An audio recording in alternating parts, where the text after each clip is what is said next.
In the last video, we have seen what exactly the integrated development environment is and how many integrated development environments are available in market for Python,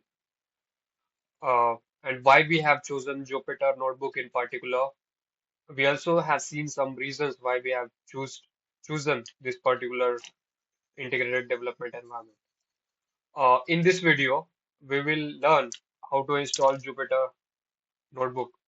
For that, we have to first go to Anaconda download, then click on download Anaconda distribution. After clicking on it, you will get this interface. But since you don't need to register for getting it download, therefore click on skip registration and you will see the screen. Then click on Windows 64-bit graphical installer. As soon as you click on it, the download will be started. This is very heavy software, around 1.1 GB. So it will take time if your internet speed is moderate.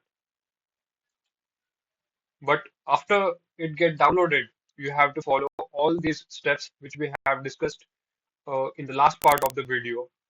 And it is easy part. We have to just agree to license and click on next button. And then you have to finish installation. As we have discussed, you can also select the path wherein you have to uh, install this Anaconda. So that's it for this video. Signing off.